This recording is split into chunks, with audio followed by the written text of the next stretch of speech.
I will give live streaming start also.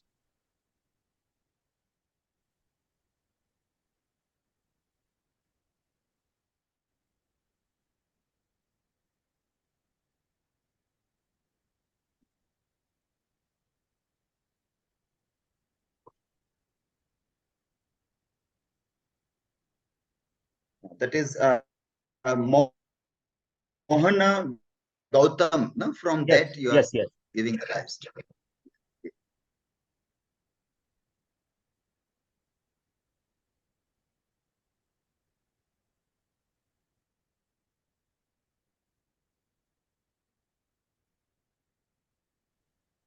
Yeah, yes.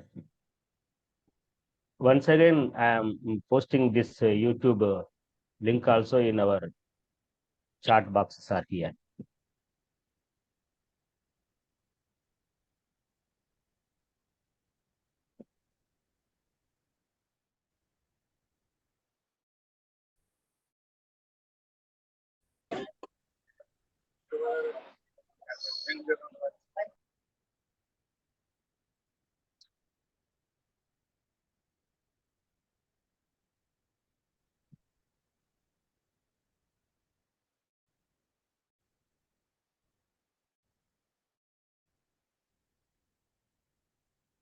Yeah, let me know when we shall start. Yeah, we can start it. Good evening, ladies and gentlemen. Welcome to 9th day of our research methodology international workshop. As a part of research activities in our university, Vijnan Foundation for Science, Technology and Research, the Department of English, other Indian and foreign languages offers PhD course for the aspiring personalities of different fields. As an encouragement for the research scholars, as per the NEP 2020 R22 regulations, we have designed the research methodology, and then we requested a few resource persons on behalf of our Professor Sharda Madam to take an initiation. And with her kind permission, we have taken permission from the 10 resource persons and then allotted certain topics on that to discuss. And as a part of that, today in front of us, Professor Dilip sir is here, and we are very happy to see him. As in spite of his busy schedule, he has given a consent on behalf of our Department of English and also the research community in our area. We wholeheartedly welcome you to this international workshop on Zoom link, sir. Actually, as a part of this, there are 125 scholars registered in our workshops, sir, from 6 states and 3 countries, and they participated here so far in 8 classes. And on behalf of this research methodology workshop, I invite our head of the department, Professor Sharda Madam, to give a formal welcome address on this occasion. Now over to Professor Sharda Madam. Thank you, sir. Our esteemed resource person for today's session, Professor Dilip Barad. It is an honor and privilege for us to have you with us today, sir, to deliver this session on new age tools in research. So today is the 9th day of the research methodology workshop. And as Professor Mohana Charyudu, sir, was just briefing, we have about 100 participants participating very actively in this forum. And they have been interacting with the resource persons and asking a lot of questions. So I'm looking forward to this session, and I hope that today's session will be equally interactive and energizing to all the participants. Just to give you a brief idea about our department, sir, we are a team of 28 faculty members with the Department of English and other Indian and foreign languages. Our department has recently been renamed as EOFL, English and other for Indian and foreign languages. And we are planning to offer more languages other than English in the years to come. And the department is offering both full-time and part-time research program. And there are about 37 scholars as of now pursuing their PhD with our department in various streams of language, literature, and translation studies. This is just to give you a brief idea about the size of our department, sir. We are offering courses on communication, offering courses in literature, and also offering courses for employability, to students of engineering, pharmacy, law, as well as business administration. Besides running a course for MA students, we have an MA English program also being currently offered by the department. This is to tell you briefly about the department, sir. I extend my warm welcome to all the participants, and I request our resource person of the day to take over the session and give his valuable inputs. But before that, I think Mohana Charilu sir would also like to initiate a formal introduction and get the session rolling. Over to you, Mohana Charilu sir. Thank you, madam. As a formality and as the process of our international workshop here, it is we taken the responsibility of presenting a brief report of our research methodology workshop, what happened for the last 8 classes in a brief nutshell. I request our research scholar G. Prashanti to submit a report for 1 or 2 minutes. Over to Prashanti. Good evening, everyone. I am Prashanti, a research scholar under the guidance of Dr. G. Nageshwaru from Vignan University. Our 10 days international workshop started on 5th December 2023 with an introductory lecture by Professor Venkat Reddy from EFL University, Hyderabad. The second session on research design and approaches to inquiry was led by Professor Raj Gopal on 7th December. On 10th December, Professor V. Sudhakar deliberated a talk on psycholinguistics and its implications in the field of ELT. The fourth session, held on 11th December, was on the topic Approaches and Methods in ELT by Professor Enoma Satara Singhe from Open University of Sri Lanka. The fifth session on research documentation was expounded upon by Dr. Samir Babu from Jamia Millia Islamia University. Professor Prakash Kono of EFL University, Hyderabad, spoke on the trends and approaches in literary research on 13 December. The next session was held on 14 December. Professor B. Tirupati Rao gave an erudite lecture on the topic Paradigms in Reading Literature. On 16 December, that is the previous talk, was delivered by Professor Rajni Singh on the topic Exploring Interdisciplinarity in the Literary Studies. She explained the difference between the two concepts, interdisciplinary and multidisciplinary. Also, she explored how even literary research can be all-pervasive by taking examples on different texts, theories, and concepts. I thank sincerely all the English fraternity of Vignan University for giving me this opportunity. Over to you, Chari sir. Thank you, madam. Now I request Dr. Baiju Krishnan to present a brief profile of the resource person and initiate the program as a moderator of this workshop. Over to Baiju Krishnan. Good evening, everyone. At the outset, I would like to thank Professor Charda ma'am, the convener of the workshop, senior professor in the department, Professor Mohan Adarlu sir, coordinators and organizers for giving me this opportunity to moderate today's session. Professor Dilip Barad is an accomplished academic professional with extensive experience in the field of English language, literature, and education. He is currently the professor and head of the Department of English at Maharaja Krishnakumar Senji Bhavnagar University, Gujarat. He has held various positions in academic governing bodies, including serving as the Dean of the Faculty of Arts from 2018 to 2021 and as the Chairman of the Board of Studies for English since 2009.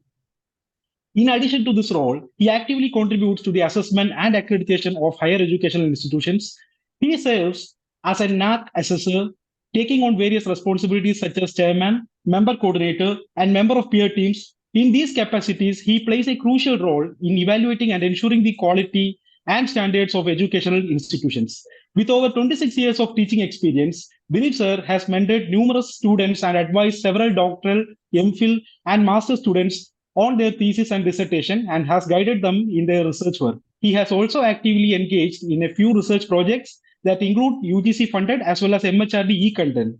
His research works has been published in reputable journals, and he is also an author of a few books, book chapters, and critical works. He has developed teacher training modules for organizations like RAE, NCRT Bhopal, and SCRT Assam. In addition to this, sir has conducted several teacher training workshops both online and face-to-face, to enhance educators' skills and promote effective teaching practices. He has trained hundreds of teachers and scholars on topics such as online teaching, flipped learning, blended teaching, the integration of ICT in language teaching, and on research methodology. Overall, his dedication to education and his expertise in the field have earned him a respected position among his peers and students alike. Having said so, I am delighted to extend an invitation to Professor Dilip Barad, sir, to talk about to talk about new age tools in research at our workshop. I'm sure that this session is going to be a fruitful and enlightening one for all the participants. Thank you for accepting the invitation, sir. I would now like to hand over the mic to Professor Dilip Barad, sir, for today's deliberation. That's all from my side. That's all from my side, sir. Thank you, sir. Okay, so Over to you, sir. shall I begin? Yeah. Yes, sir. Please, sir. Over to you, sir. Yeah. Okay. Thanks. Thanks a lot to the institute and the organizers, the coordinator Sharda Madam and Baiju Krishnan, Dr. Baiju Krishnan, for inviting me to be a part of this interesting online sessions on research methodology. Okay, so the topic which I am assigned and I am going to talk is about new age tools in research. Most of the tools, as we all are aware now, we all are using.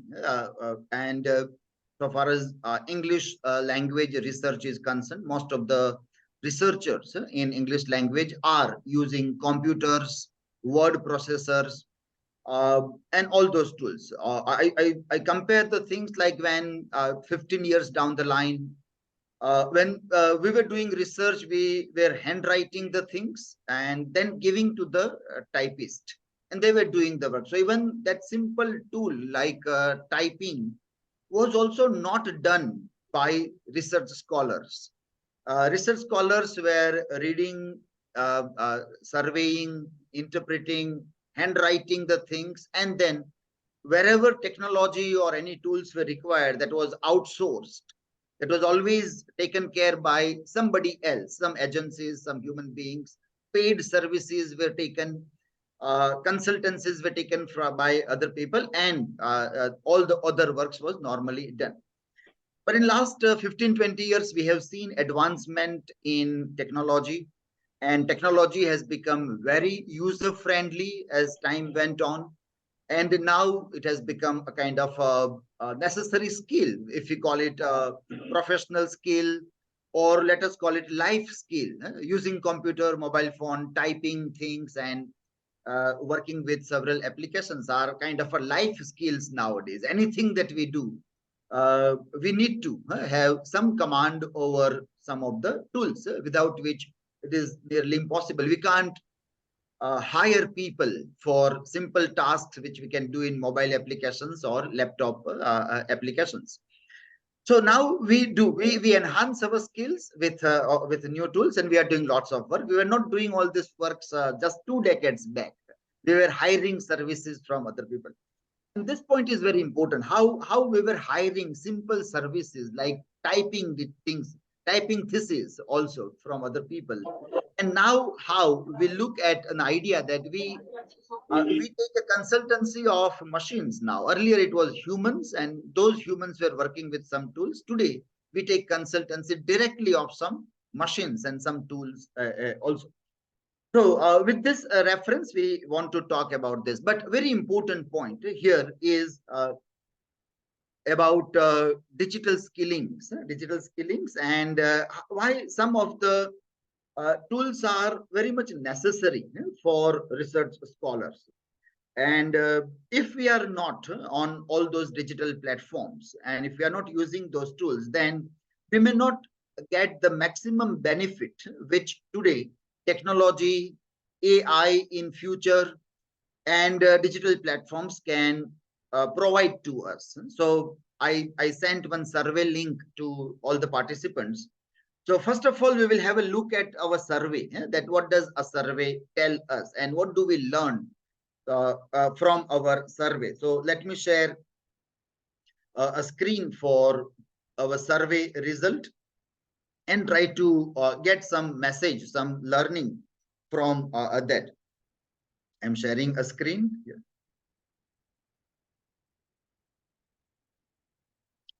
Okay, so this form I have shared with everybody, and we got good response. 83 of you have responded to this survey, which was by and large about researcher profile on digital platforms. So what do we get from this responses? Is something like we have good number of male, female, almost equal in this group. English subject teachers are maximum. We have 1 from mathematics, 2 from business management, 1 from media studies, 2 from education. Rest of all are from English literature or ELT area. So by and large, things are in and around English subject a lot. This question also was asked, where we wanted you to tell whether you are present on any of these platforms like ORC ID, Scopus ID, Clarivate Web of Science, Google Scholar, InflibNet Vidwan, ResearchGate, Academia, IRNS. So you are supposed to tick mark, and out of 83, only 35 responded to that. So less than half responded to this question. So let us think that the other 50 out of 83 are not present on any of the platforms. So they might have avoided giving the those who responded, less than 50% of the group who responded, we had maximum on all.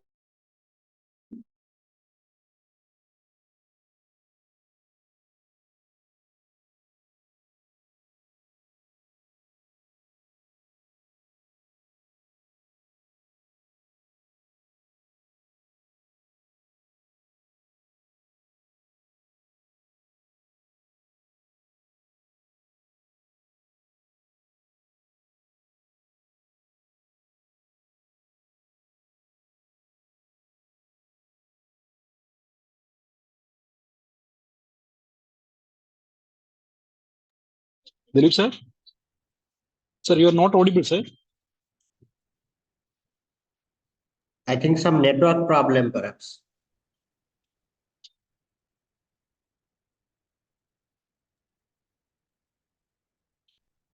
Baiju sir, can you just call up, sir? And Yeah. I will call him. Yes, ma'am.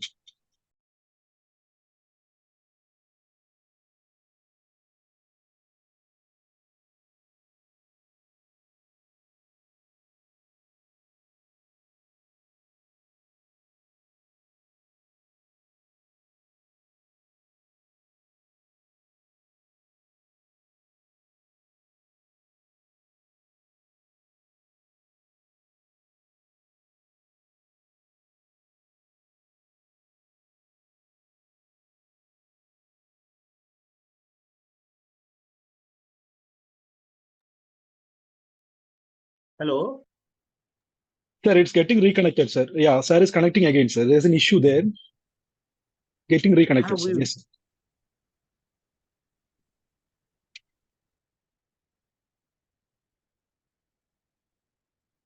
For 2 systems, I made co-host, na sir.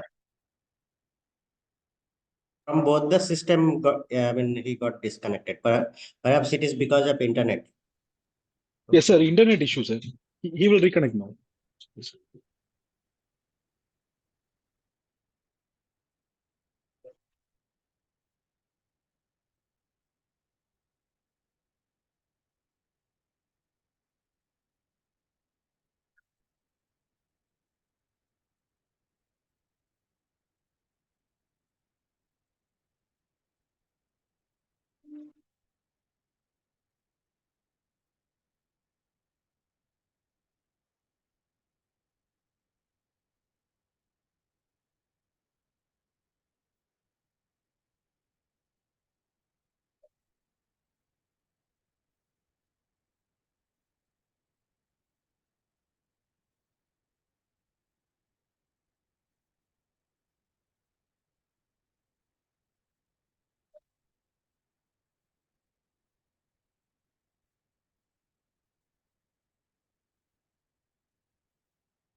Sir is there.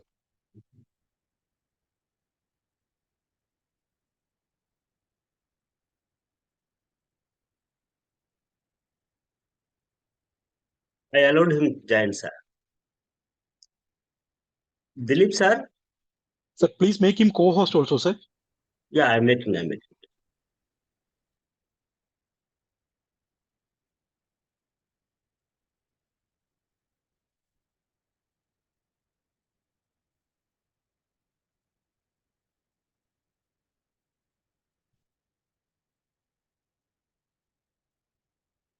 Sir, his two systems, I made him co-host, sir. Yeah. Okay. Yeah, I'm here back. Yeah. Sorry, friends. Yeah, there was some network problem there. Yeah. Okay. I hope now I am audible. Yeah. Yeah, it is audible, sir. Yeah. Okay. Continue, Okay. sir. Let me share a screen. We are talking about our survey result here, and let us see the survey outcome, which we were trying to see here. Yeah. Okay. I'll have to reload. Yeah. So we're talking about different research profile IDs, and where we have seen that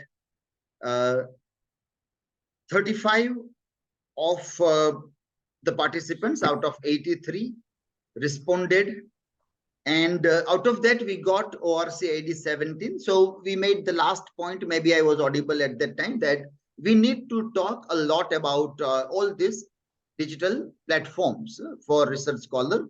Out of 83 responses we have got, only 17 are present on ORC ID or Google Scholar. The other, we have lesser number there. So we need to think and talk about this.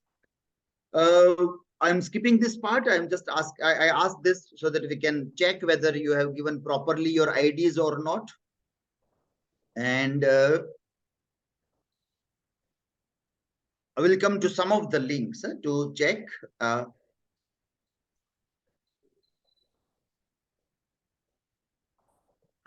Okay. So when we look at this one point here,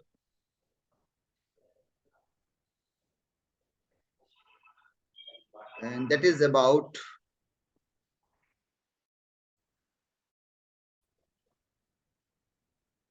Vidwan profile, for example.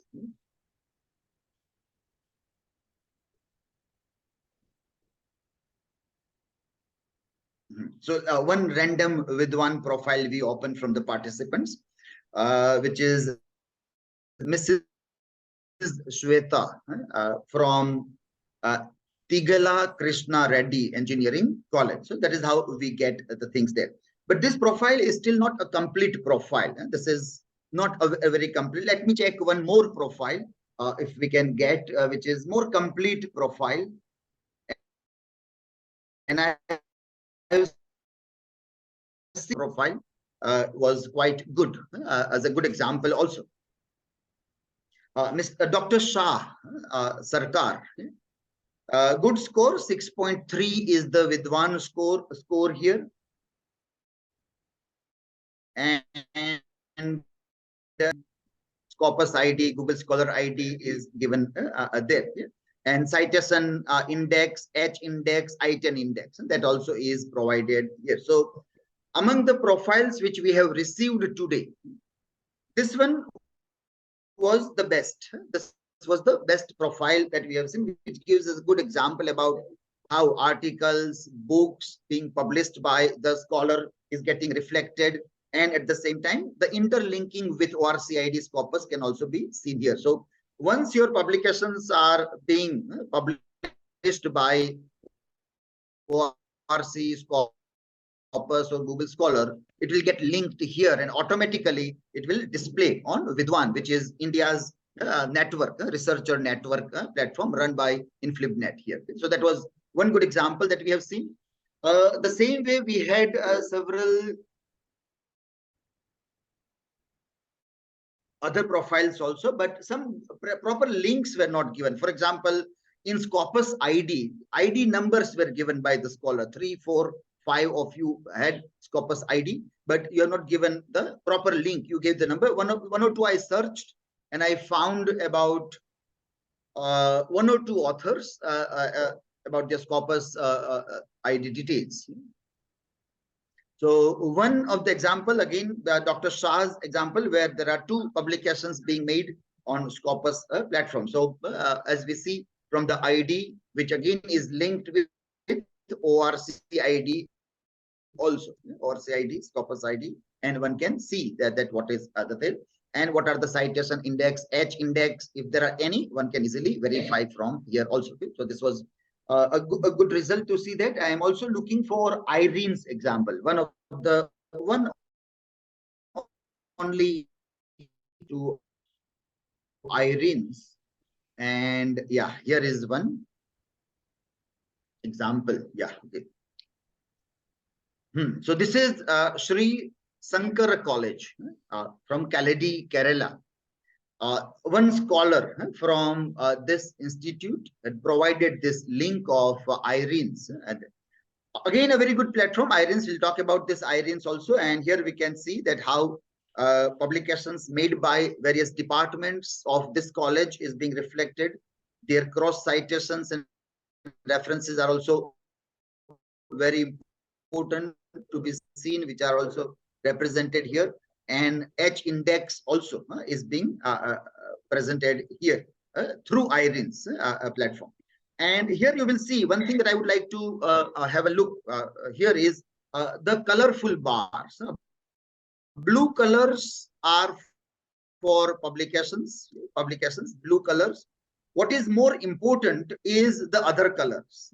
Not only the blue color, which is very important as a part of publications, but apart from that, if our publication is relevant, then it is cited by other people. If it is not relevant, it will not be cited by other people.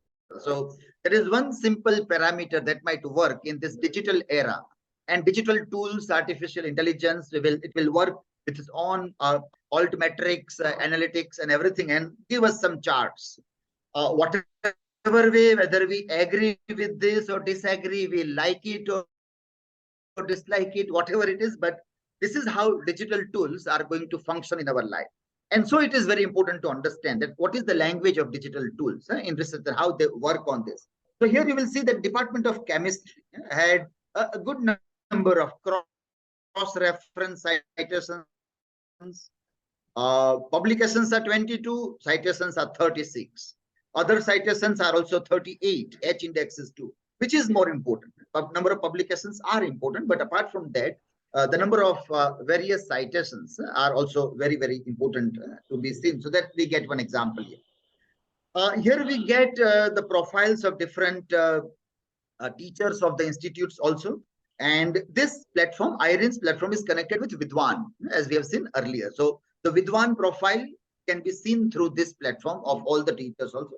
And as we can see here also, we have ORC, Scopus, Google Scholar, and this person has a very good citation. So it reflects H index is 7, I10 index is also around 4 here. So this speaks for a good collaboration. This chart speaks about collaborative work. So as we see that in sciences, people do a lots of collaborative work. We have large number of people from literature to the English language, literature, humanities, and we are very poor in collaborative work. We are very poor in the collaborative work. We need to learn this from science teachers or science research scholars also, that how it is necessary nowadays to do a lots of collaborative work also. So this is how Irene's also works there. So this were some of the examples that we wanted to see from the survey result. We have large number of research scholars here today, so it is good to see that on various tools which we are going to talk today. We have assistant and research supervisors also in good number, around 21. And we have contractual teachers also joining our group today. We have large number of people from Andhra Pradesh and Telangana, but many other states are also represented in the group, and a few from other out of India also. So the basic thing that we get from this survey is that our research scholars need to be exposed to the digital platforms where it is very important for them to have their own researcher identity on various platforms, and interlinking of all those things are necessary condition. Which platforms are very important, where we need to open our accounts, and how we need to link various digital platforms. Let us have a look at that. I'm sharing a screen again here. I'm sharing my slides.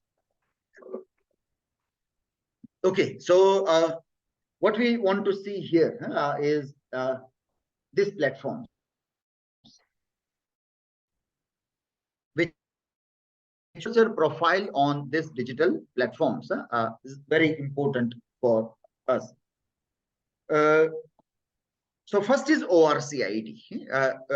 As we know that if we want to accumulate or identity, some marker which can identify a research scholar. If my name is Dilip, there are thousands of Dilip in India. If my last name is Barad, there are innumerable Barads also. So if my ID or whatever initials I use, there might be so many other people also using the same name and last name. So it means that all the research work being published will get hodgepodge, will get mixed up. That whose work it will be very difficult to identify. Is providing one such unique ID which we need to open, and it is free of cost. Anybody can go to the platform and have their ORC ID. If I share let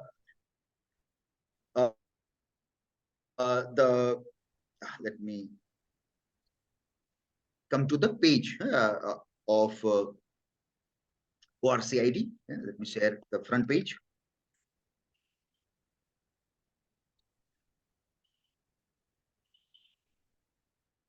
Okay, so this is the front page of ORC ID. And it is easy, as we are very good, as we said, that we don't have to go to cyber cafe to open an account on any of the platforms. Those skills we have already mastered. So we need to register and use your ORC ID. Now, what we have to do is that whenever we send anything for publications, we have to send our ORC ID also. With all sorts of publications should be sent with ORC ID. So whenever our publications are cited by anybody through ORC ID, our citation will be linked with each other also. So this is one thing which is must necessary, and everybody should have the account on this.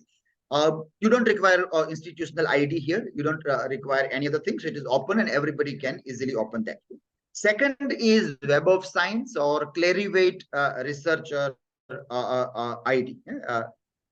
Researcher ID on Clarivate. Researcher ID. So here also, like ORC ID, anybody can visit and open their account on this thing. Anybody, you can register your details here and you can start working on this platform. Also, it also gives institutional access. If you have institutional ID, you can work with that also. Otherwise, with your own personal ID of Science, Clarivate ID, second important platform to be registered. If not registered so far, today itself, after our session, see that on both the platform you are registered. Third platform is Scopus Elsevier, able to open your account. Here, only if your article is published in a Scopus Index journal, they will provide you an ID. Otherwise, you will not have a Scopus ID. So, as ORC Web of Science ID, we can generate without publication, but Scopus we won't be able to. So, for Scopus, you will have to publish at least one paper in Scopus Indexed journal. Then in FlipNet Vidwan portal, and on This portal, I'm opening the front page of this. This is Vidwan. It is a database, India's database for research scholars.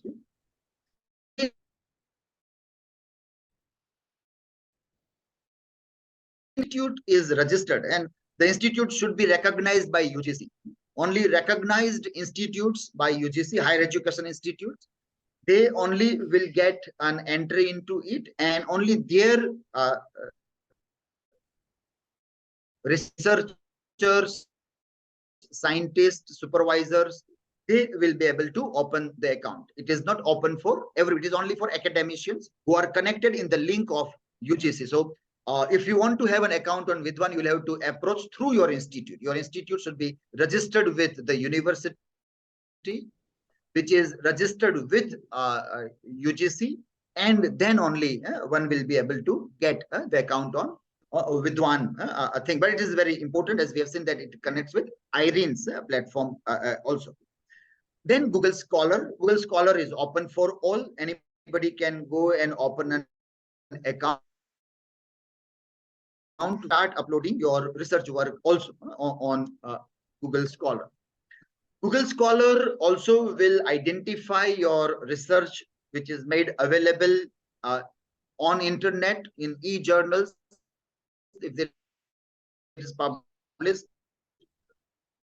access to those through that platform also. But in case if you are not able to find your journals or articles, you can add also. Here there is a button for adding, and you can add articles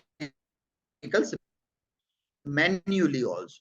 So manually, the list of the things, whether it is journal article, conference, chapter, book, thesis, patent, court case, or other, that all you can manually add also, and that will be good. If you can manually also add your publications to Google Scholar ID, it will help in linking with item index also.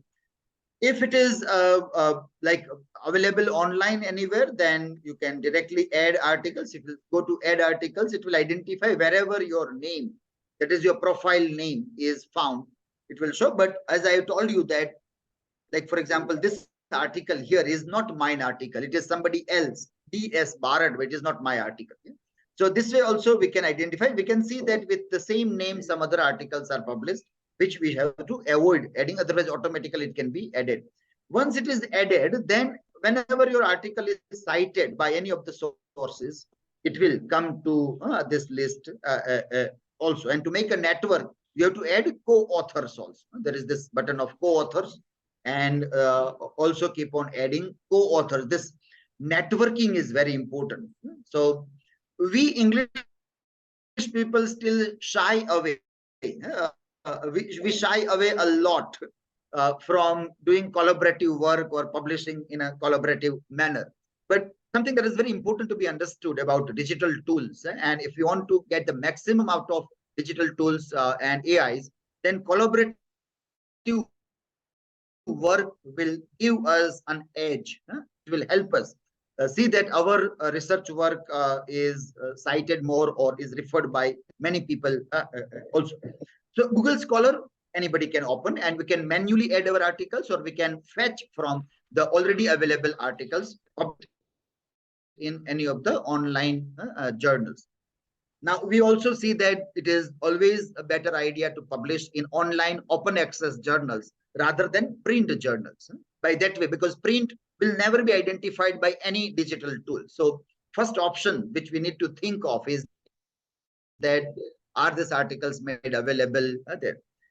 In case, because our traditional university setup is all about printing, print is still valued more than online. So if we go for print journals, then we can again upload our articles published in print on other platforms, a kind of a social media platform. These are kind of social media for research scholars platform, and there one can upload their articles and get the benefit. So once your print articles in PDF form are uploaded, ResearchGate, The other people who are searching for literature review will find it easy to reach here. They will find it easy, and you may get chance that your research is found by many people. It is useful to other people, and as a byproduct, you may also get the advantage of citations, and which can add to your H index or I10 index also. So if it is print or even it is online also, then again it can be shared over ResearchGate or academia platform. Let us see the first pages of ResearchGate, front pages of ResearchGate and other things. So here when you are on ResearchGate, it also will show you and your profile.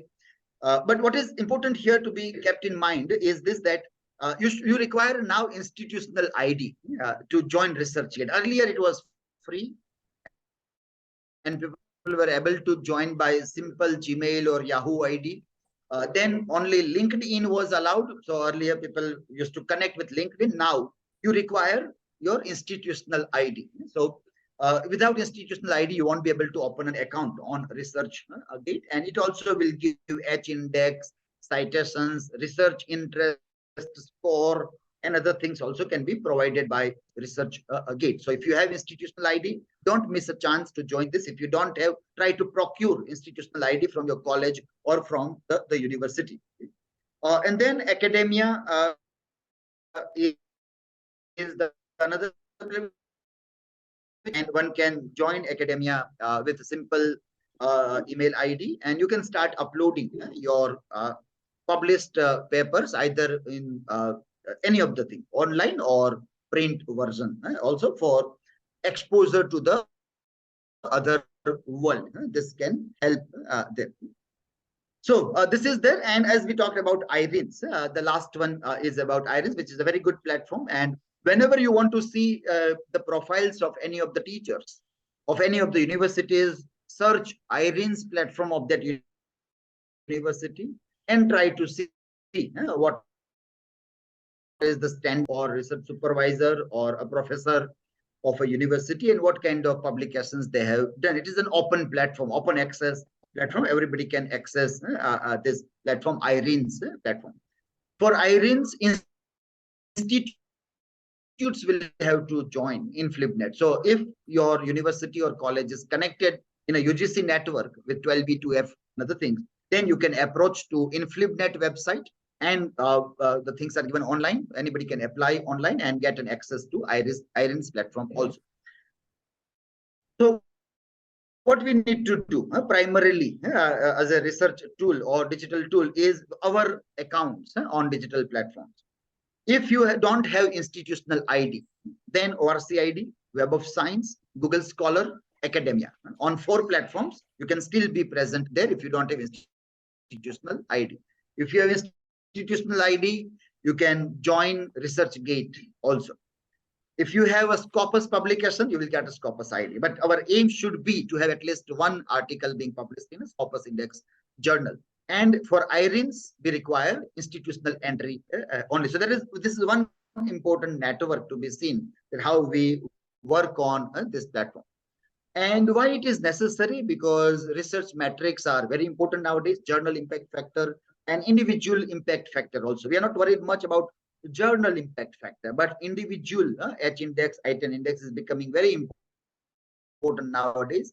And we have just entered into that phase. In the coming years, it will be more important. So those who are at a primary level of research and those who are still trying to get into academia and make a career in this field of teaching and research, you start galloping on this path. You don't miss an opportunity to be here and see that after 10 years, 15 years, your research profile is good enough on all these platforms. You will rarely find any arts or humanities or English language teacher or research supervisor having a very good profile of stayed away from all these things. And that's why we are not able to have a good researcher profile on this. For a role model, we'll have to go to science teachers. They are working on this for quite many years, it is time for us also, for humanities teachers also, to be here and start working on this path and make a very good researcher without giving any excuses. There are so many excuses that people give, that this can be made out, this can be forged out, this can be this, that, whatever it is. The big challenge that we face as a humanities researcher is that society keeps on asking or keeps on questioning our research output. They say that what is the use of your research ultimately, like in science and technology or in STEM, SE directly. And what is the useful? You just read stories and you just sit down and interpret from this angle and that angle. What's the purpose of all those interpretations? We many times fail to give very convincing answer to society, to all this. A psychologist, if our research is cited by a scientist, if our research is cited by somebody working in AI, artificial intelligence, then we can say, now see, my research is so useful to some coders in artificial intelligence, some software designer, some chemist, some druggist, some physicist, then we can say. So that is why it is very important now that it is not only useful to just talk about the thing, but we need to start working on this path to see that we can meaningfully to be seen. How H index is calculated. These are all technicalities. We don't want to go into those technicalities. The slides itself will tell, or you ask any website and you will get an easy answer for those things also. But these are very important. G index is there, which again is very important. I10 index by Google Scholar, it is given, which also is very important to be seen there. So when your source is cited 10 times, then you get I10 index also. So these are the things, like why we need researcher profile, so that we can grow into our research metrics, and we can say with a sense of pride that our research is useful to so many people also. Okay, so that was one part of what we wanted to see. The second important part is about various tools that we see here. And that is all this, like we can divide we can categorize various digital tools in this manner for research work. We can say we have search tools at one hand, which are very important, and we need to explore some of them. Then we have reference management tools. Then we have survey tools. Then we have writing tools, and then plagiarism prevention tools. This way we can divide. And a few I have put here, only few. There are hundreds of tools available in internet. Yeah. And anybody can just Google and find out many tools also. So a few I have suggested here, or when we talk about research tools, how we can categorize. So this way, I think we can categorize. Search tools we require, reference management tools we require, survey tools, writing tools, and plagiarism prevention tool. Let us see groups one by one. So first group of tool is finding research.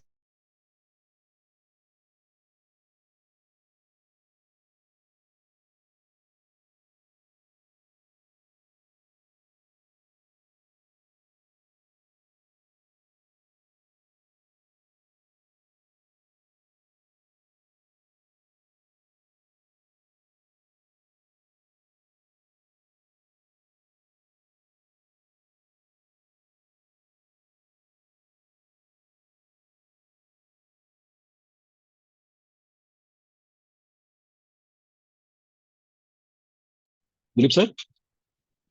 Hello, sir? Sir, I think some technical problem at Dilip sir only.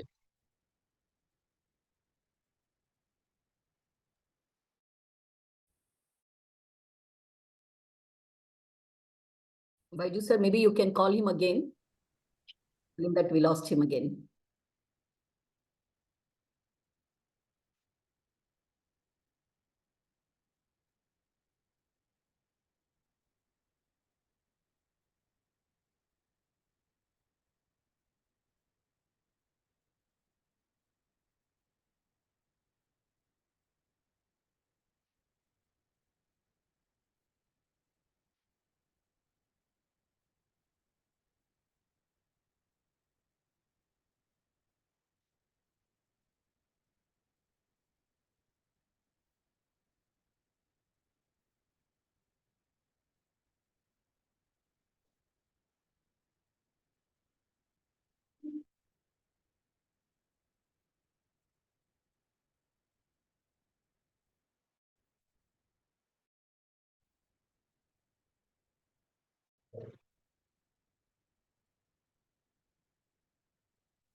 Monajalu sir, please make Dilip sir as the host, sir.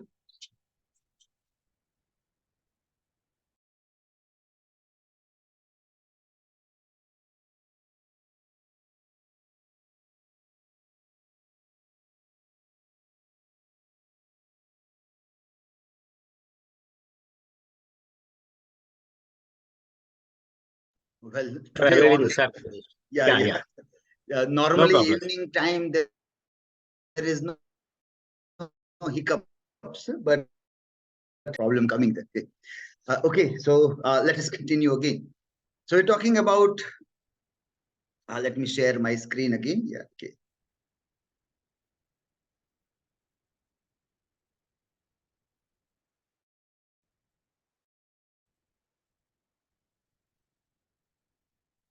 Yeah, finding research paper we are talking about on different platforms.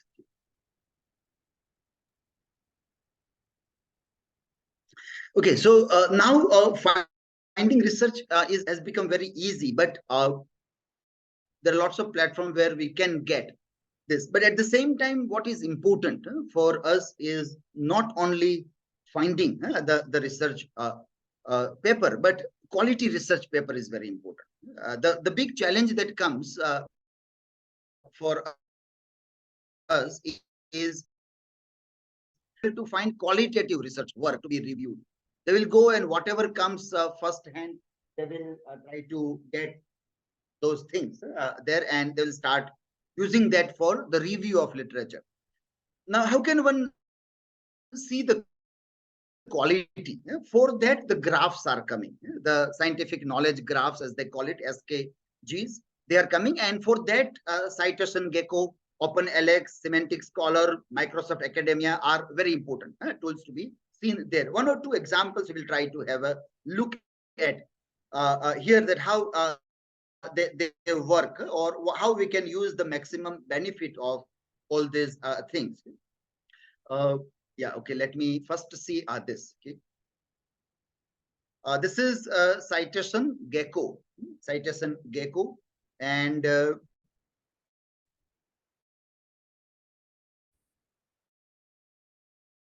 on this website, Citation Gecko, you will get this kind of page and start discovering papers. Now, see, what is our goal?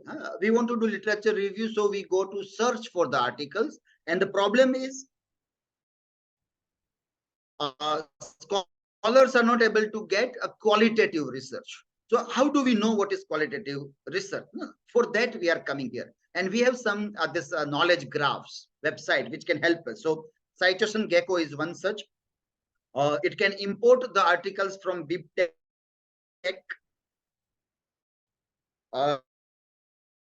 from Mendeley also. So first, let us try instead of Mendeley or Zotero, directly from papers. So I'm clicking on search for papers, and here is one topic I want. For example, I'm working on post-colonial studies. Okay, post-colonial studies, and I want to review some of the articles for my research on post-colonial studies. So I got some of these articles here, and I can go through the things and see that what are the names and some to see the things there. Okay, and I select some of the articles, some article which I think can be useful to me, or I can select all that are made available here. I have selected, and then add selected papers. Add selected as seed papers. I have selected as seed paper, and then I see that I get this way the graph, that in which date these seed papers are referred to or they are cited by. Here there is on this right hand column, here there is one this button which if I switch on, then I get I have put here this article. So all these articles now are coming in a graphical manner, and I see that one article is cited by a lot. These black dots in this are papers cited by this seed paper. So I am quite interested which is seed paper. I click on this button, I come to know here that this is postcolonial studies and the anxiety of interdisciplinarity by Hagen. In postcolonial study, it is there and it is cited by so many resources. And I can click and see that where and how it has been cited, and I can see that article also, this article, and here comes that article. So this way, the Citation Gecko can help me see that now this work is a seminal work.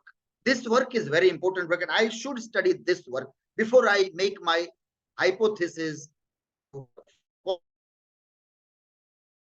post-colonial studies.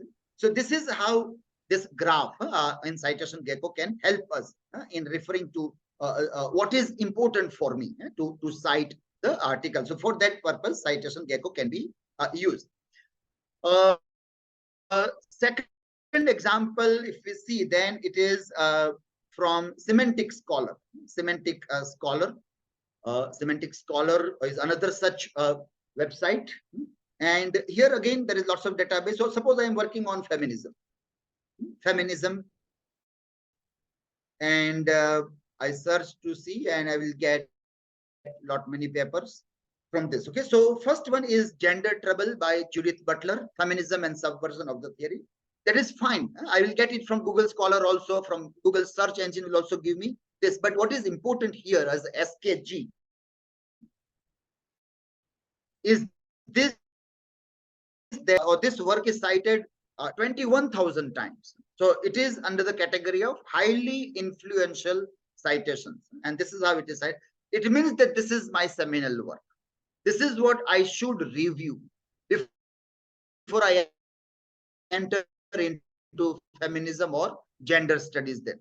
So one of the major concerns that most of the research scholars have is that when I review the work, my guide may say that this is not a quality article. This is not a quality thesis. We are suggested to go to Shodh Ganga and we access various theses and we work on that. Shodh Ganga platform is there. But not all theses are qualitative theses. And research scholar will say that, well, you told to go to Shodh Ganga. We went to Shodh Ganga. We downloaded thesis. We are working on that. Now, how will research scholar identify that that thesis is of a good quality or not? And Shodh Ganga do not have these theses are cited. That will be the next step for Shodh Ganga to see, to incorporate AI tool to see that which theses are cited so many times, which is very important. So here we get, and then here we get another one. This also is quite highly influential citations and other work also. So this is one thing which becomes very important for any research. This is Semantic Scholar is helping in doing this. Then we have this OpenLX.org. OpenLX.org is kind of an AI tool which can help in identifying the good research scholar. So when you are on this website and you try it, filter, go to, it is a bit difficult, not very easy and user-friendly platform. So go to filter and search here. You can directly search author also. For example, if I am searching here, Baba, Homike Baba, for example, I'm working on this and I'm searching Homike Baba and then Spivak.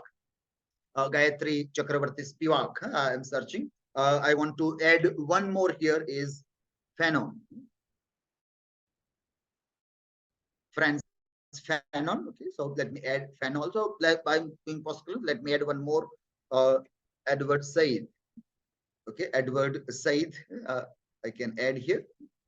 And now let us see what result we are getting. So we get all these articles written by them. Here it is listed there of this all articles there, and some open access. If this is open access, because we have another problem of reading that now, it is everything is so costly that journal subscription and individual articles are also of very high cost. So if I want to see whether it is open access or not, then I open access article. So even if I give a filter here that I want open access published article, then also I will get a filter where the open access will be listed, and that will become easy for me look into this matter. And then citation count, the first article is cited 1,000 times, yes, and year article, and this is a book which is this many times. So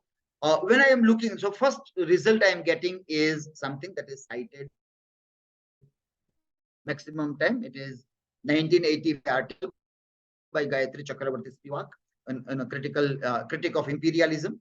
The PDF is made available, so I can easily download PDF. If it is not available, it will be locked one. I won't be able to get. It cites 8 articles. It is cited by 10, and I can get an abstract also readily here. So this is OpenLX. OpenLX, which can give me an idea that from where and how to get quality article. When I search, well, am I able? I can use this. Then Taylor and Francis, another option is very interesting, and it also gives a journal suggester also. So if I am looking for something on post-colonialism and globalization and eco-criticism, if I am merging this all things, and if I try to see, then let us see how this AI tool by Taylor and Francis can help in giving us some result. Okay, so we are getting some of the links here, yeah? Some books, some journals, open access journals on this things are there. So, and then I can now review some of the articles in anthropology for eco-criticism, globalization for the topic of globalization, and quality articles, reaching to quality articles, which is challenging task. This, and then I can get this. So, Journal of Postcolonial Writing is there. Cambridge Review of International Affairs for postcolonialism also becomes it. So, journal suggester by Taylor and Francis can also be of great help to us when we try to see this. So this is these are the way we can be smart to use Citation Gecko, Open Access, Semantic Scholar, and Taylor and Francis to reach to a right place to see that.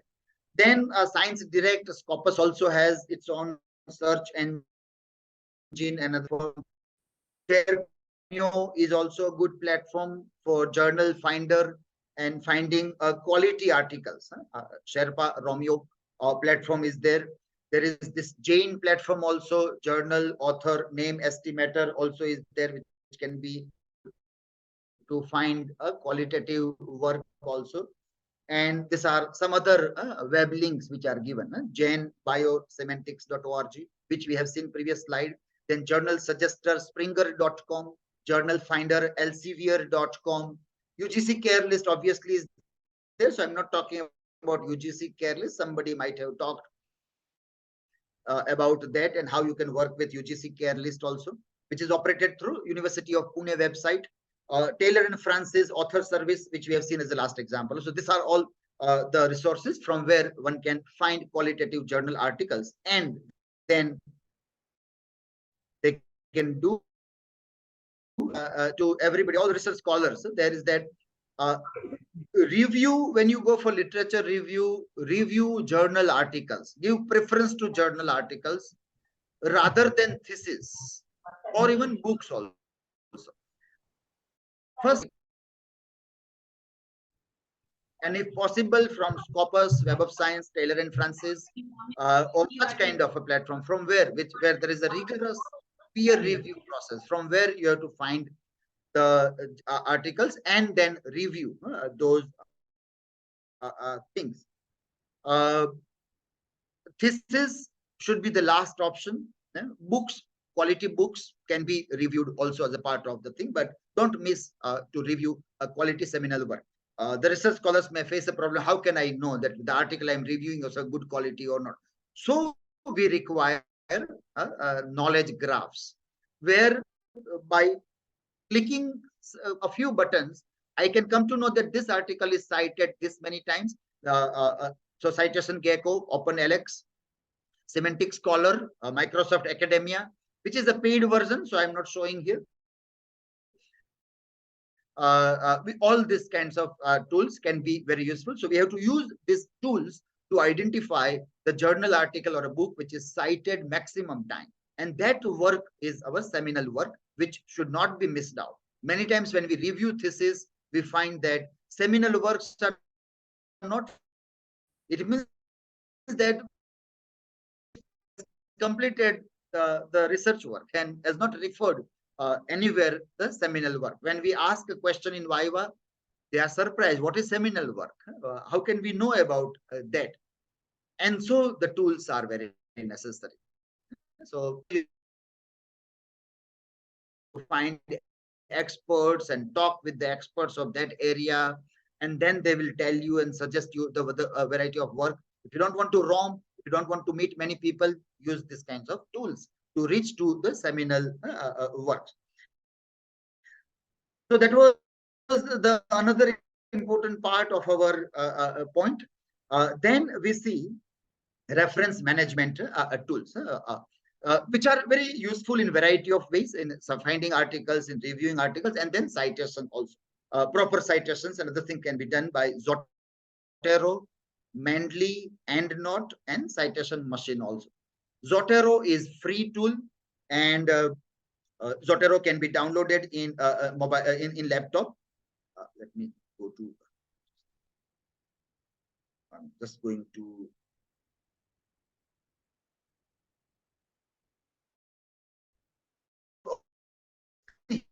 Here is Zotero. I have downloaded here.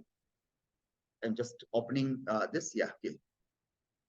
So Zotero free download on laptop you can do, and here whenever you work on anything, this is my library, for example, quite a small font. If I'm working on one paper on AIT and ELT, if I'm working on this paper, I will keep it open. And then whenever I access any website, any of the website that I'm referring to, and I just have to go to the website extension here of Zotero. I have to click here. Just I click here, and that particular resource is coming here in this.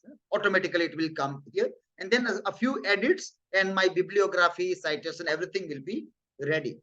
I work the article, one new library in Zotero and start accessing, and wherever I refer, I will do single click in the Google Chrome extension, and it will come here at the end of the things. When I want bibliography or citation, almost ready in style I want, the things are quite ready to utilize that. That is how Zotero can be utilized. For more thing on Zotero, we obviously require a workshop. Hands-on workshop is required, or you can watch many videos available to understand Zotero. Another important is important tool, and it works in a very interesting manner. Mendeley, let me this is Mendeley here. Mendeley reference manager. This also helps in a very interesting manner. It will help this all. Okay, just a minute. Okay, so when I work on Mendeley, also will do the referencing other work. But the beauty or very interesting part is that when I'm working on a Word document, for example, if I work on any of the Word document, I have prepared one sample here. One sample I have prepared here for this.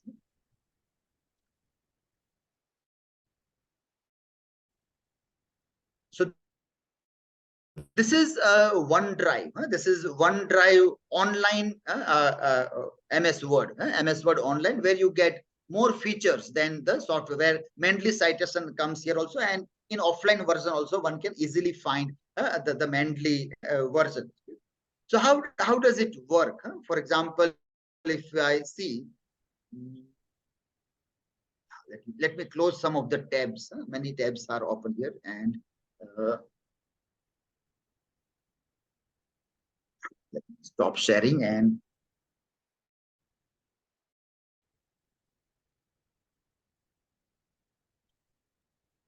share from another device.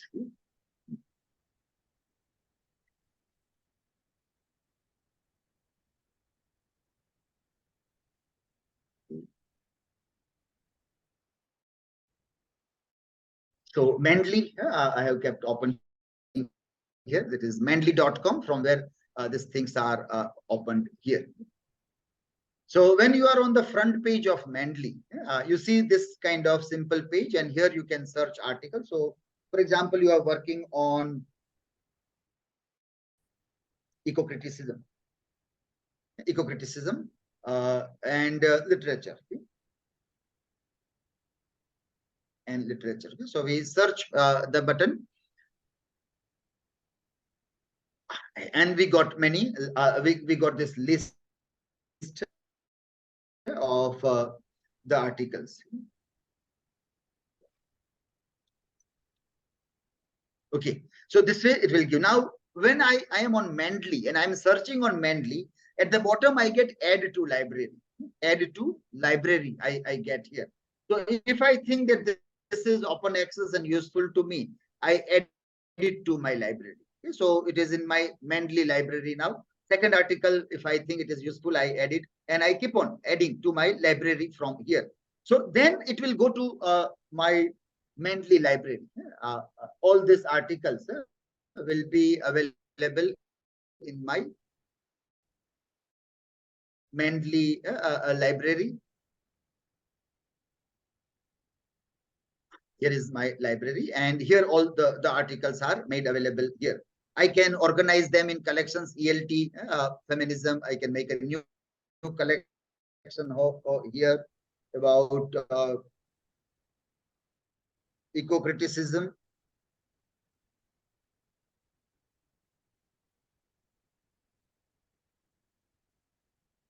And here I can add some of the references which I have recently added. So, for example, this few on eco-criticism were there, which I can add into this collection, organize and add to collection. And this is about eco-criticism. So I added in that collection. Also, I can refer to this.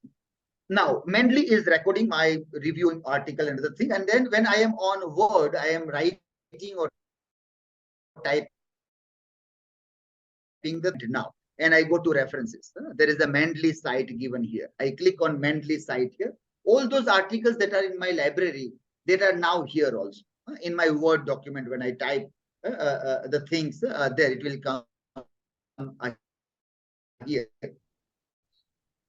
So, for example, when I am just let me refresh, so all other articles will also come here. Okay, so I have this articles coming from the Mendeley library here. So in the Word, when I am writing the things, I am using a few AI tools also for writing the things. So if I want to write something about this article, first article is there, and I want to write, so I'll copy the title and a few things there. I will go to GPT for Excel and Word, and I will type here the things, and I will say that summarize this article. Summarize this article. So within a word only. I am within a word, and there is the GPT for Excel and Word, which is similar. I copy this here, and I'm coming here to my Word. I am pasting this here. So I got a summary of one article. I will read whatever edits are necessary. I will do the edits and other thing, but I have to cite this also. This one I have to cite here. So I'm here, wherever the cursor I will put. After 2020, I put a cursor to cite it. Go to references, go to Mendeley, and this one, and I just have to click here, insert citation. I click the insert site, it is already there. So citation has come here. And not only that, at the end of the document which I am working on, automatically that citation will come here also. Automatically. I don't have to do anything for citation. So what I am doing here, what tools I am using here are, I am using Word, online or offline. Online is much better. Then I am using Mendeley, and this. So Mendeley will help me identify articles, search articles. Not only searching is important, but when I want to summarize it, there is a AI tool which is helping me to summarize that particular article or give me a summary of that. And Then after summarizing, I want to organize alphabetically that article. So that also is automatically done. So lots of work of recording my documents and citation is made easy, and even writing has been made easy here. When I use this AI tool, the writing also becomes very easy. Now, many people consider that taking use of AI tool for writing purpose is a kind of a cheating, or people do not consider it is okay also.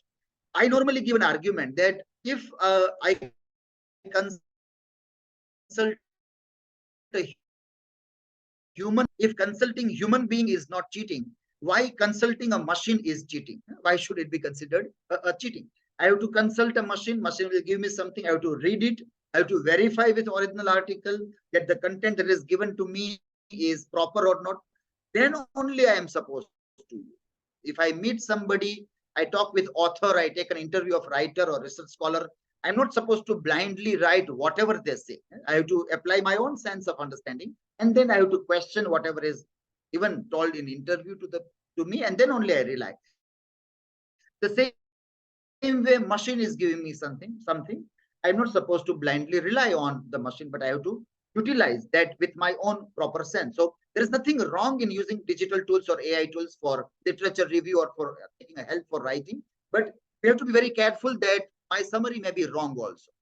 My responses generated by AI may be wrong also. So I should have read article, verified it that yes, it is the correct response to that. This is what I want to say, or I can edit it and then I can utilize those tools also. So that way we can use 2-3 digital tools together. Also coming back to my slides there. So this was Mendeley. Mendeley is more useful comparatively than Zotero and other thing, because it gets linked with writing, word writing also. Zotero is also connected with Word. MS Word, you go to add in and you will find lots of AI and this all referencing tools which can be added into your Word, MS Word also. EndNote is paid, so we are not seeing that. Citation Machine can also be done. It is an online platform which can be tried, but Zotero, Mendeley, that's another thing also. For survey, because there was a topic of survey, normally Survey Monkey, once upon a time people used to use it a lot. Now it is paid also. So Google Form can serve our purpose. Our purpose, that is arts and literature. Normally ELT people required to survey. Literature researchers don't require any kind of survey. So normally they don't require the form, but Google Form will be good enough for us. Jot Form also is there. And again, as I told you, there are innumerable such online tools available. What one can try, I think simple will be Google Form, because it will give you the data in spreadsheet, and then you can do whatever you want to do with the spreadsheet data. You can take it to SPSS or any other such machines where data analysis becomes very easy.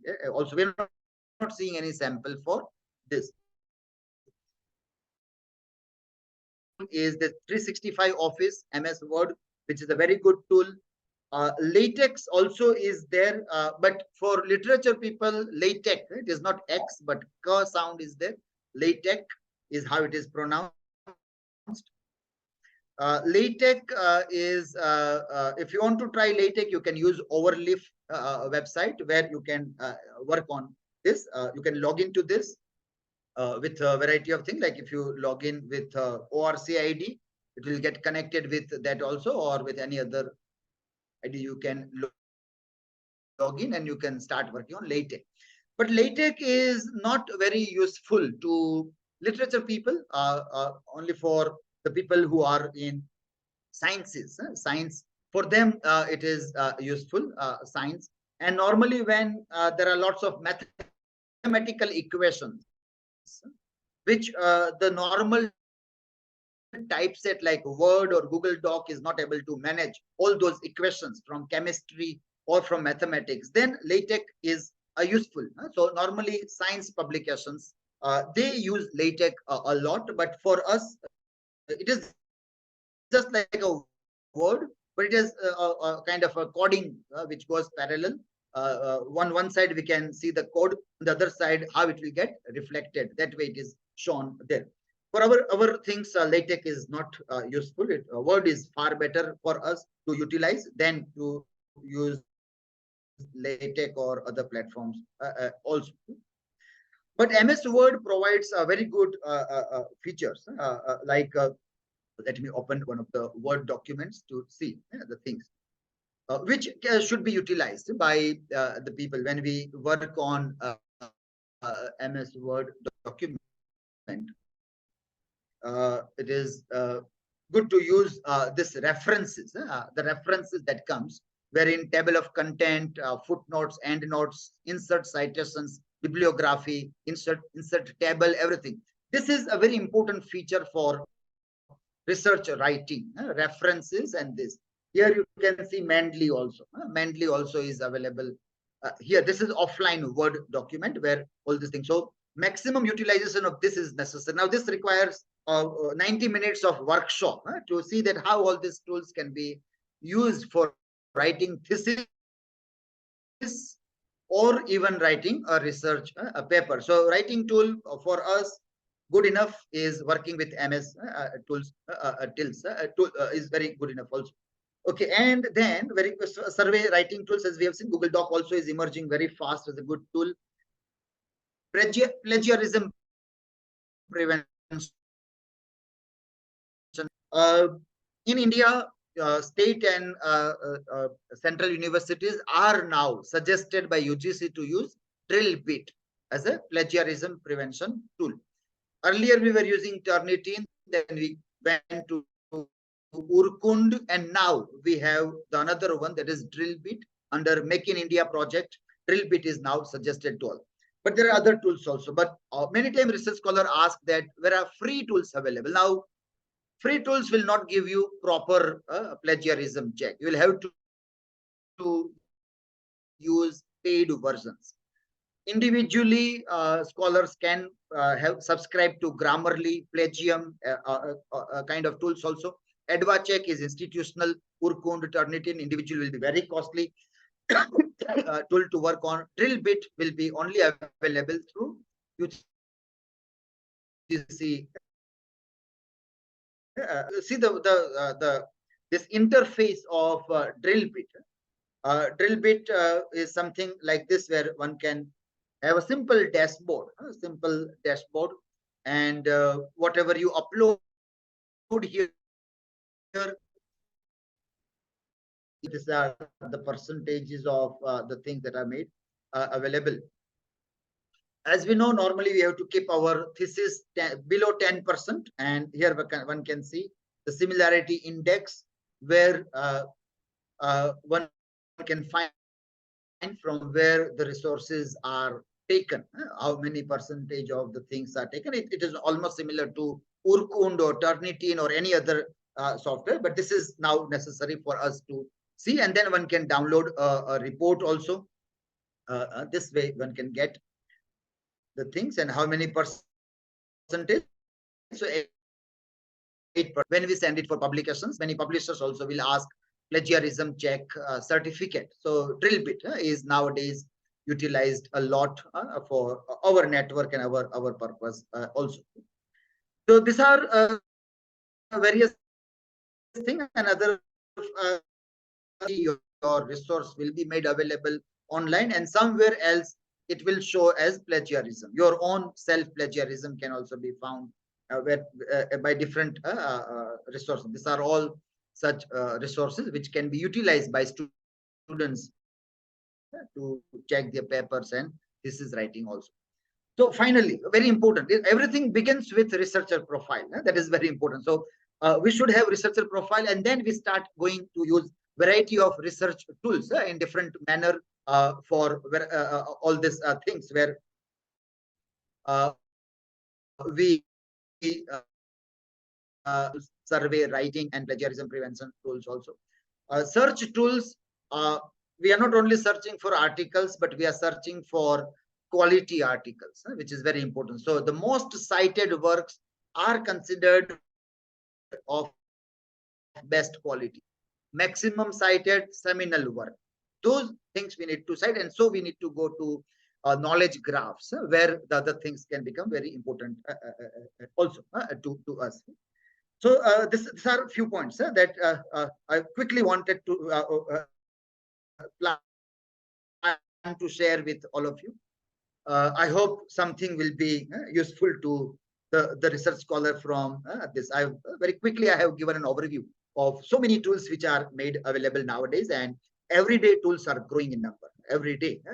With AI, you will see exponential growth in number of tools which will be made available there. It will be very difficult to follow the tools which are coming so quickly in the market also. But it will make our research work, writing very easy. It will reduce our intellectual labor, but we'll have to think in our own manner.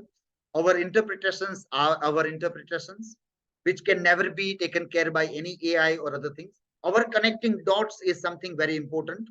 Our intellectual labor, our time will be saved, but our thinking will be very important. So we can't bargain, we can't make a pact with digital tools like Dr. Faustus made a pact with Lucifer for asking questions and for the answers, and then he gave his soul. So we can't make that pact, but we can use everything. We can use all these tools as Lucifer, keeping in mind that this is very devilish also. Our interpretations, our sense of judgment is very prime, very important, which we'll have to carry on along with all these tools. Thank you, everybody. Thank you, sir. Now, just 10 to 15 minutes, sir, there is an open QA session to all the research scholars. Now, I have given the option for unmuting your, you can ask any clarifications or any recommendations or any help from your end. Now it is open for all research scholars. You can unmute yourself and then have some queries. Hello. Sir, my name is Amjad Khan. Yeah. Sir, my question is, as you told, we can use the help of AI and everything. So, like, I was also using AI to summarize, like, get to know theory easily and everything. So, if I'm using this AI, summarizing it and making it our own language and everything, will it be going under plagiarism and everything, sir? Now, right now, we don't have any such powerful tools. Drill bit I have shown, which also is telling that we will try to check AI, but it will not be authentic. That it is really, because what requires when a plagiarism check machine works, it will give us a website or a book or something that from here you have taken. It will highlight that part. Now in AI generated text, it is impossible, because no AI tools are keeping a record of what is generated by people. It is not possible also for them to do. So if somebody says that your text is AI generated, how will they prove it? Plagiarism check, you can prove because there is a website. You suggest that. In AI, it is very difficult to prove. So in case you have worked with AI and somebody tells it is AI generated, but they will have to prove that also. Otherwise, there will be legal implications wherein it is nearly impossible to prove. So drill bit also says that we have tried to use AI, but we don't say it with authenticity that this is AI generated only. So that is not the concern that you will be implicated or you will be penalized for that. But what is important is ethics, research ethics and other things are very important. As I told, we can make a consultancy from anybody or any machine, but it should be our writing. That is very important. If we fail for that, then it will be problematic. If I am using AI tool for any purpose, I should mention it very clearly that here I have taken a help of AI tool for writing or this ideas I got through this prompt from AI tool. So in footnotes or endnotes or in citation, I should use AI tool to maintain the integrity, honesty, which is required for research work also. Yeah, the thing is, like, discussions are really good with AI. Like, we can go in any way and everything. So I'm not telling like I'm directly taking it, like I'm going very easily with it. So Okay, Thank you. thank Thank you. Anyone? I think we will evolve and we will try. That's why I gave this example about human consultancy and machine consultancy. When we talk with people, it is not considered bad. So why should it be considered bad Thank you, if sir. we talk with machines? Hello. Am Okay, I audible, madam. sir? Yeah, yeah. My name is Asmita, and I just want to say thank you to sir. It was such a wonderful and very informative session. I just want to know whether the incorporation of Mendeley, does it require specific version of Windows? Because my laptop has a Windows 7 version. And the second, similarly, if I use the reference tool of words, reference, the tool of Word, will it require a latest version of MLA? Because, or shall I update my laptop to the latest version? Thank you, sir. Yes, you will have to update your laptop to latest version for using the latest feature. Otherwise, it will show the previous one. In both them, either for Mendeley also or for references also. Updating to the latest will help you. And when you use references from the Word, you can do slight editing, which is required according to latest MLA or APA citation as demanded by university or by the publishers of journal. They all have their own parameters also. So as demanded by them, slight editing can be done in the citation generated by machines.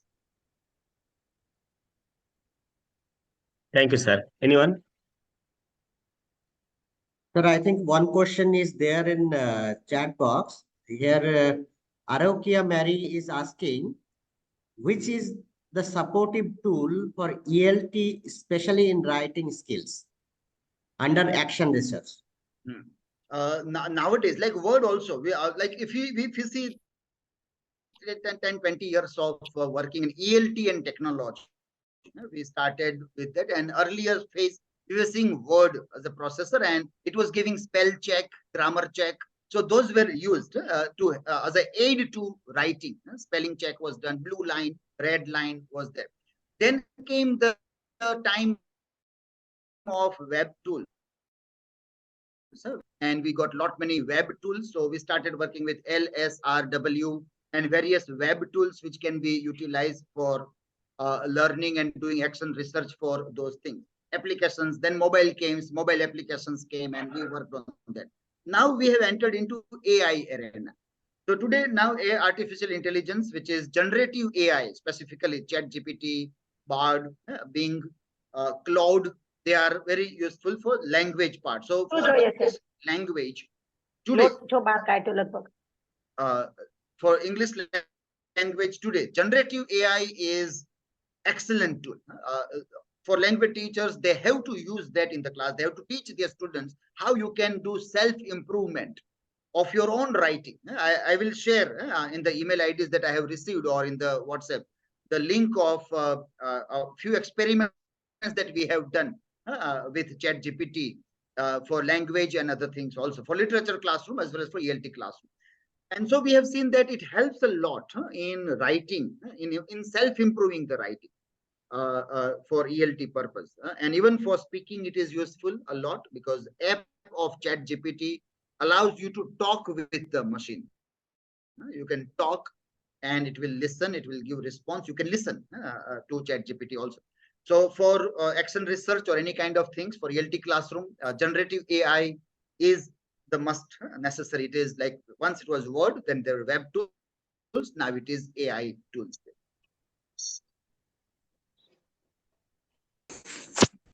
Thank you, sir. Hello. Yes. Sir, am I audible? Yes, you are audible. Yes. Sir. Sir, it's a wonderful session, sir. Thank you very much for this session. I'm Raghu, sir, from SR University, Warangal. Yes. Can I pose a question, yeah, please, sir? Sir, sir, actually, after the data collection, do we have any tool to analyze the data? Are you mentioned for ELT or for what purpose? ELT, sir. ELT. Yes, sir. Yes, so normally very popular one is SPSS that people use for the analysis because it will give high end of analysis.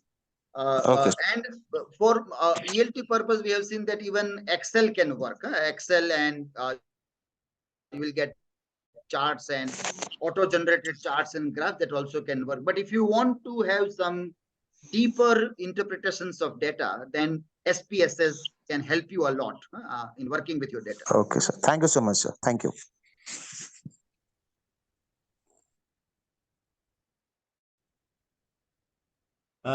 Another question is there in the chat box, sir. Though yes. This question would be suitable for next session. However, this Ajit Kumar sir has asked that nowadays there are many fake journals claiming to be Scopus and asking for high fees, publication fees. So how to observe the originality, like how to cater the situation, like. So lots of fake journals are there. Clone journals are there. So UGC also has put a list. They keep on updating the list of cloned journals also. So UGC care list website you can visit to see whether the cloned it's a cloned or not. So that is one prevention which UGC is taking. Scopus also is giving the details, and they put this date line that from here to here the journal was Scopus index. So that is very important now that they have started doing that. And we have to check a direct link from Scopus to that journal. If the fake journal will have a different link. So that becomes very necessary to be understood. And one has to be very careful nowadays. Those people who are directly asking for money and telling that we will publish in Scopus index journal, there are more chances that those are fake journals. Those are all fake journals which are trying to do that. So that we also like the way people negotiate. By that way also we can come to know. Normally, the good journal editors will give normal call for papers, but will not approach people or will offer the things that give your article, pay money, and we will publish in Scopus. That is not a good editorial practice. So sometimes we can come to know about this from editorial practices also. Thank you, sir. Thank you, sir. Thank you, sir. To end this one, the last query from my scholar, sir, one thing. He published one paper in Scopus Indexed Journal in 2019. It was indexed in the Scopus database also. But the journal is removed in 2022 from the Scopus. But his paper is also removed from the database. So there are no standard Scopus journals which can be from 2010 to 2018. In between, if he published the paper in 2012 or 13, even those papers are also removed from the database. It is a problem like this. Have you ever gone through like this, sir? Yeah, you are right. Very recently, large numbers of such papers have been removed by very renowned journals in sciences also. There. And that all is because of some kinds of malpractice has been identified by either journal editors or some of the writers. And because of that, many people have to suffer. But it is happening a lot that even after 5, 7, 10 years, when people realize that this was a fake or these findings were manipulated, then they are removed from the index and from all the database, their citation, everything is removed of their articles also. That is happening a lot. So we have to be very careful in finding a quality journal. So Taylor and Francis is providing a very good platform for authors also, Scopus and other people also. Of fake journals, earning money from that. And very difficult. I don't know how one can manage the things. Anybody can be in the trap of all these journals. And PhD scholars, they have to publish 1 or 2 articles before the thesis, so they are in hurry. So we can't blame them also. They want something to be done quickly, and lots of money also is demanded nowadays. Recently only I read one article where large amount of money is paid by Indian scholars for publications in Scopus journals also. So huge money for of this article processing charges are also being claimed by the journals.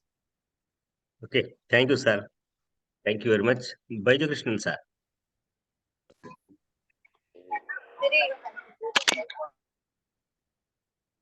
Over to Baiju Krishnan, sir. Sorry, sir. Sir, I stand before you today with immense gratitude and appreciation after the insightful session given by Dilip Barad, sir, shedding light on the incredible new age tools that are revolutionizing research methodologies. Your expertise has undoubtedly broadened our horizons, sir, and equipped us with invaluable insights into leveraging these tools effectively.